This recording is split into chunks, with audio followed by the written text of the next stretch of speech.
particular indicadores de eficiencia de las trayectorias educativas. Un chico está en la escuela, pero está en el grado que corresponde a su edad, y esa pregunta la responde justamente la tasa de sobriedad, que es lo que muestra este gráfico.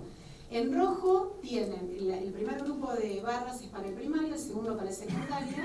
En rojo tiene la tasa de sobriedad total, es decir, un 15% de los chicos que hoy en día están yendo a la primaria están en un grado al que le corresponde menos edad que la edad que tiene el chico. Están con sobriedad en ese grado. Un 15% de los alumnos de la primaria, un 31% de los alumnos de secundaria. Y si nos fijamos esos alumnos, de qué nivel socioeconómico provienen, la sobriedad es muchísimo más habitual en los sectores más vulnerables, que es lo que vemos con las otras líneas.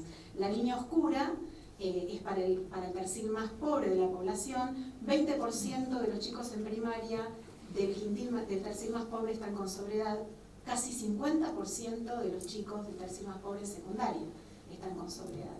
Y esto es muy preocupante porque la regularidad de las trayectorias educativas es clave para la completitud de exigencia de los niveles. Es decir, el riesgo de deserción, el riesgo de abandono, aumenta muchísimo con el rezago educativo, que se da por repitencias, que se da por intermitencias, y esto nos habla de repitencias sin intermitencias, la sobriedad. Y de hecho, el riesgo de exclusión se ve cuando miramos los indicadores de graduación. Las tasas de graduación son bajas, incluso fíjense en el nivel primario. Nosotros estábamos viendo todos los chicos que tienen edad de ir a la escuela, están yendo a la escuela en la primaria. ¿Cuántos terminan? Si nos fijamos, chicos que tienen de 12 años, 5 años después, o sea que tendrían que haber pasado 5 años de terminada la primaria, hay 16% de chicas en rojo, 19% de chicos que no terminaron la primaria. Y en secundaria la cosa se agrava mucho más. 38% que con 5 años más de lo que corresponden a la finalización del nivel medio, un 38% de chicas no terminan la escuela, un 49% de los varones. ¿Sí? Así que bueno, esto habla de que hemos logrado objetivos súper importantes en términos de acceso a nivel primario casi universalizado. Se ha progresado muchísimo en el acceso a secundario. Todavía hay contrastes, hay sectores que todavía están excluidos de la escuela y hay un problema de eficiencia en las trayectorias educativas que se reflejan en sobriedad, en bajas tasas de graduación. Entonces la pregunta es, ¿qué pueden hacer las políticas públicas al respecto?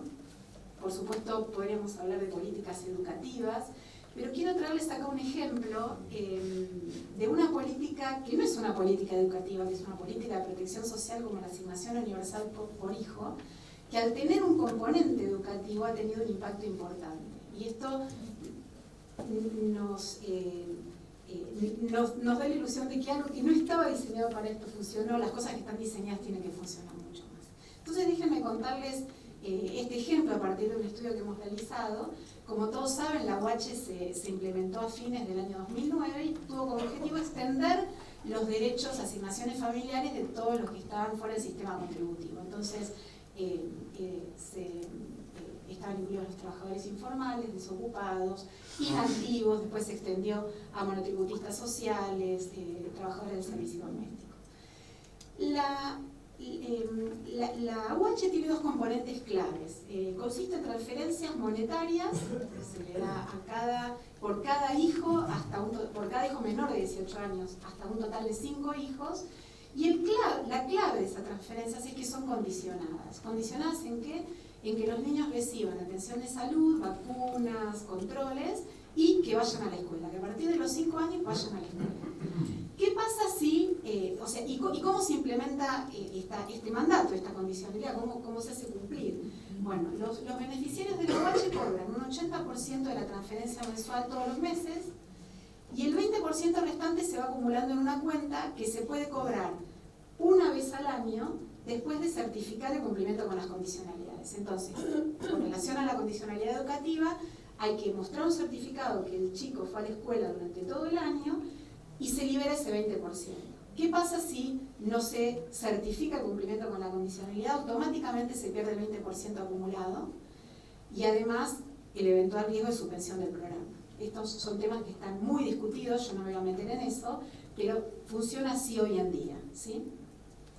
Y con este esquema hoy en día, lo que ha pasado con la UH son dos cosas muy importantes, al menos dos cosas muy importantes. El resultado central, que es para lo que fue diseñado el programa, que fue la protección social, es que contribuyó grandemente a reducir la pobreza y reducir la desigualdad en la distribución de ingresos, cosa que han estudiado Gasparini, entre otros, y el impacto ha sido grande. Pero yo me quiero concentrar en otro impacto que ha tenido la UH, que es aumentado las tasas de escolarización. Entonces déjenme mostrarles cómo encontramos este resultado y cuál es la magnitud de ese resultado. Acá otra vez en este gráfico les muestro la evolución de las tasas de asistencia para distintos grupos de edad de asistencia a la escuela, ¿no? Las dos líneas que están más arriba son, la más de arriba, chicos de 6 a 11 años que están yendo a la primaria, la otra chicos de 12 a 14 años que están yendo al secundario, porcentajes. Fíjense que esas tasas se han mantenido altas y estables desde 2004 hasta 2014, que cubre este análisis que hemos hecho. La historia es mucho más dinámica en la línea de abajo. Esa línea de abajo muestra las tasas de escolarización de chicos de 15 a 17 años, los que corresponderían estar cursando en lo que es la secundaria alta, ¿no? Las tasas, ese grupo es el grupo que tiene mayores niveles de deserción. A partir de los 15 años se explotan las tasas de deserción a secundario. Venían con tasas de deserción altas, una tasa de asistencia alrededor del 85%, pero esas tasas de asistencia aumentaron mucho a partir de 2010, después de 2009.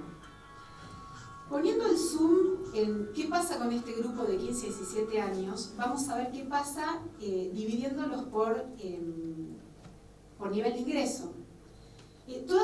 Cada una de estas líneas es la tasa de asistencia de los chicos de 15 a 17 años en distintos quintiles.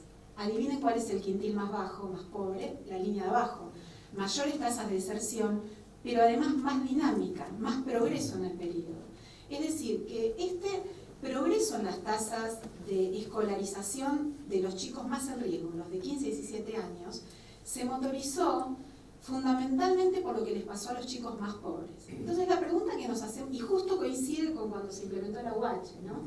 Y no hay que confundir causalidad con correlación, como decimos en la jerga, porque si no, cada vez que alguien abre un paraguas yo digo va a llover, y no, es que abre un paraguas porque llovía. Entonces nos hacemos la pregunta si la UH puede explicar esta tendencia positiva en las tasas de escolarización de este grupo etario entre los chicos más pobres. Y responder esta pregunta es muy difícil porque pueden haber pasado un montón de cosas que expliquen esto. Entonces nosotros hacemos lo que se conoce como metodología de evaluación de impacto. Intuitivamente la idea es muy simple. Tratamos de tomar dos grupos de la población parecidos en todo, excepto que un grupo haya sido afectado por la política y otro no. Entonces, tomamos dos grupos. Un grupo de chicos de 15 a 17 años pobres, cuyos padres que no son trabajadores informales, ninguno de los dos, y por lo tanto son elegibles para recibir la UH. Ese es el grupo tratamiento, fueron tratados por la UH. El otro grupo de control también son chicos pobres de 15 a 17 años, pero que tienen alguno de sus padres en el empleo formal y por lo tanto no son elegibles para la UH. Y lo que hacemos es comparar qué pasó con las tasas de asistencia de estos dos grupos tan parecidos, excepto por la elegibilidad de la UH, antes y después de la UH. Y lo que observamos es que el grupo elegible es donde tuvo un impacto muchísimo mayor justo desde que la UH fue implementada. Entonces, lo que nosotros encontramos es un impacto de un orden de 4 puntos porcentuales de aumento de las tasas de asistencia a la escuela de los chicos elegibles en el parlamentario. Esto traducido a un número más intuitivo, hay 20.000 chicos que hubieran dejado el secundario entre 2010 y 2014 solamente considerando este grupito de edades. Y no lo dejaron porque apareció la UH. Y la noticia es mejor aún porque la UH no solamente mejoró las tasas de asistencia, sino que actuó sobre otros indicadores. Redujo tasas de abandono intraanual, redujo sobredad, aumentó tasas de graduación. Es decir, hay un montón de resultados positivos atados a esta política que básicamente estaba pensada para la protección social. No todos los adolescentes de 15 a 17 años son iguales. Hay mujeres, hay varones, hay distintas edades. Y la UH tuvo un impacto heterogéneo dentro de estos grupos. En particular, la UH logró un efecto considerable entre los grupos de mayor riesgo de deserción, que son los varones más grandes, los varones de 15 a 17 años.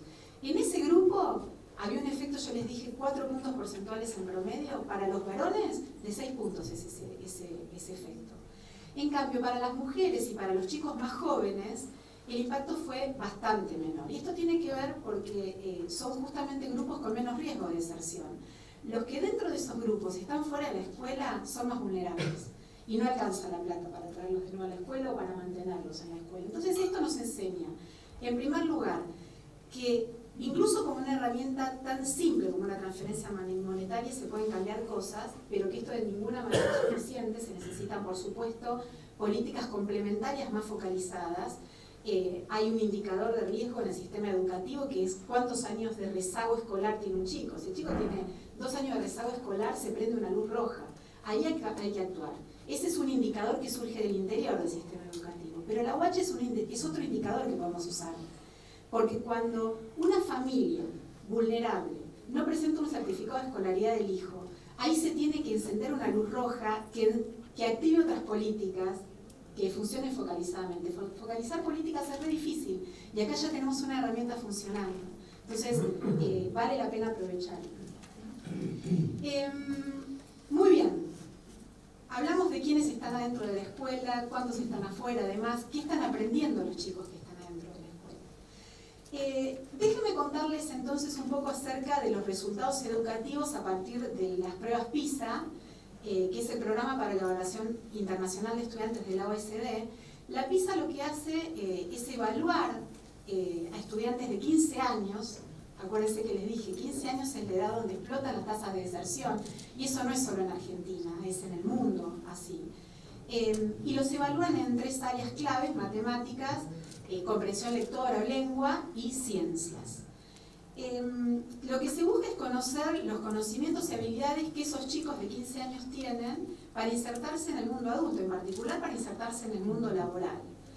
Y se vienen haciendo estas pruebas desde el año 2000, cada 3 años. La última que se hizo fue en 2018, todavía los datos no están disponibles. La anterior fue en 2015, lamentablemente hubo un problema con la muestra argentina, no son datos representativos para compararnos con nosotros mismos en el tiempo o con otros países. Así que les voy a hablar de los datos PISA 2012 y si me invitan de nuevo el año que viene les hablo de los 2018. Entonces les voy a hablar de estos datos.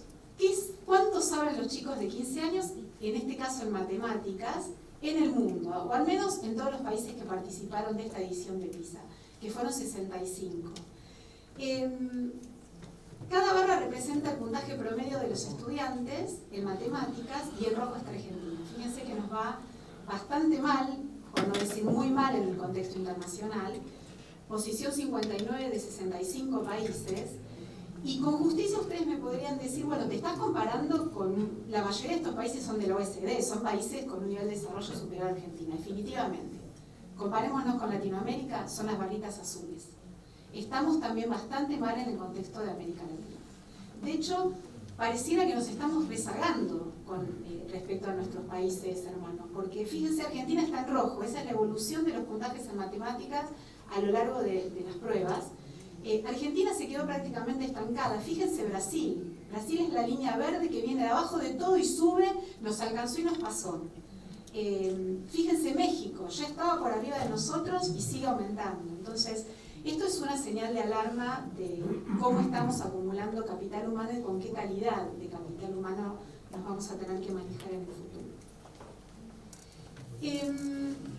Detrás de estos puntajes bajo promedios hay una peor noticia todavía, que es la enorme proporción de estudiantes que tienen niveles no bajos, sino insuficientes en las áreas que se evalúan.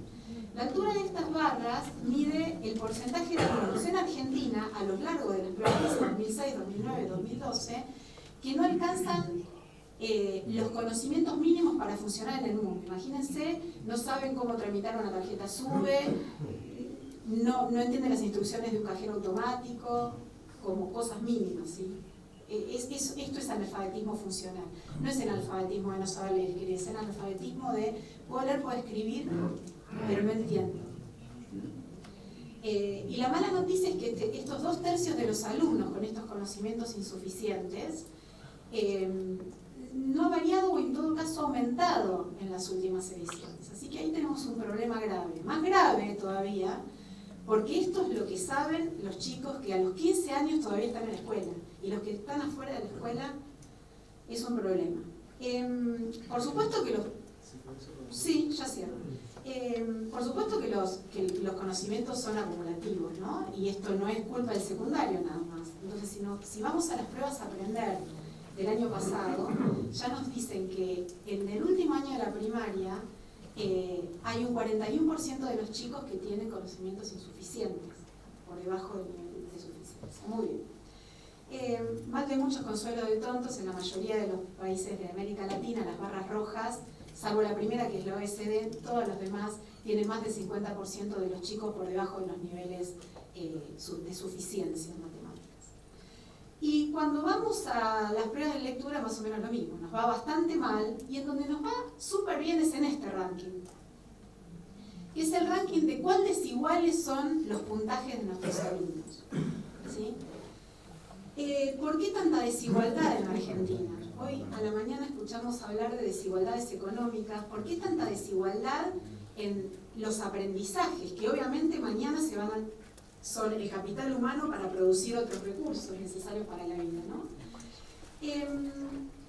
Hay dos factores, hay un montón de factores que están detrás de la desigualdad de puntaje, pero hay dos factores que se llevan la mayor parte de la torta en la explicación de la desigualdad. El primer factor, que explica un 30% de la desigualdad, son las diferencias de puntaje entre lo que podríamos decir los chicos que van al día cursando según su edad y los chicos rezagados. Y en Argentina, el sistema argentino es un sistema muy retentivo, hay una alta tasa de repitencia porque al chico que no le va bien o que tiene dificultades, el sistema no lo excluye, y eso es bueno. Y esa es una parte de lo que explica la desigualdad. Entonces quizás es el 30% de la desigualdad es el costo para algo que es bueno, que es tener un sistema retentivo. Tenemos incluido en el sistema chicos de bajo rendimiento.